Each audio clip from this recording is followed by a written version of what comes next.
"Stars are small lights in the sky," said Two-Flower. "One fell down near my home once, a big white thing, size of a house, glowed for weeks before it went out." "This star is different," said a voice. "Great Artuin has climbed the beach of the universe. This is the great ocean of space."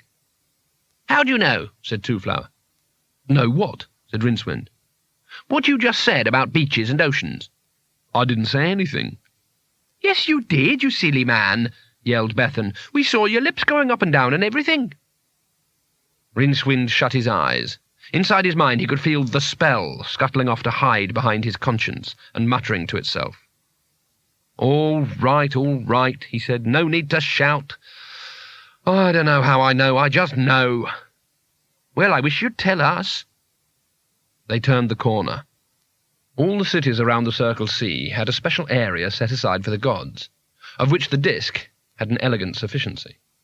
Usually they were crowded and not very attractive from an architectural point of view. The most senior gods, of course, had large and splendid temples, but the trouble was that later gods demanded equality, and soon the holy areas were sprawling with lean-tos, annexes, loft conversions, sub-basements, bijou flatlets, ecclesiastical infilling and trans-temporal time-sharing, since no god would dream of living outside the holy quarter, or as it had become, 3/8. There were usually 300 different types of incense being burned, and the noise was normally at pain threshold because of all the priests vying with each other to call their share of the faithful to prayer. But this street was deathly quiet. That particularly unpleasant quiet that comes when hundreds of frightened and angry people are standing very still. A man at the edge of the crowd turned around and scowled at the newcomers. He had a red star painted on his forehead. "What's—" Rincewind began and stopped as his voice seemed far too loud. "What's this?" "You're strangers," said the man. "Actually, we know one another quite well," Two-Flower began and fell silent. Bethan pointed up the street. Every temple had a star painted on it. There was a particularly big one daubed across the stone eye outside the temple of blind Io, leader of the gods. Said Rincewind. "Io is going to be really pissed when he sees that. I don't think we ought to hang around here, friends." The crowd was facing a crude platform that had been built in the centre of the wide street. A big banner had been draped across the front of it. "I always heard that blind Io can see everything that happens everywhere," said Bethan quietly. "Why hasn't he—" "Quiet," said the man beside them. "Dahomey speaks." A figure had stepped up on the platform, a tall, thin man with hair like a dandelion. There was no cheer from the crowd, just a collective sigh.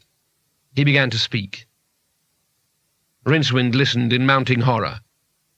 "Where were the gods?" said the man. "They had gone. Perhaps they had never been. Who actually could remember seeing them? And now the star had been sent." It went on, a quiet, clear voice that used words like cleanse and scouring and purify and drilled into the brain like a hot sword.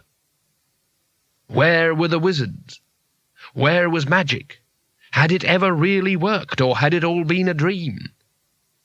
Rincewind began to be really afraid that the gods might get to hear about this and be so angry that they'd take it out on anyone who happened to have been around at the time.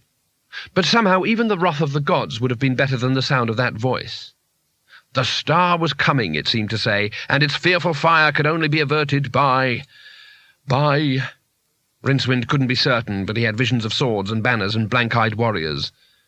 The voice didn't believe in gods, which in Rincewind's book was fair enough, but it didn't believe in people either. A tall, hooded stranger on Rincewind's left jostled him.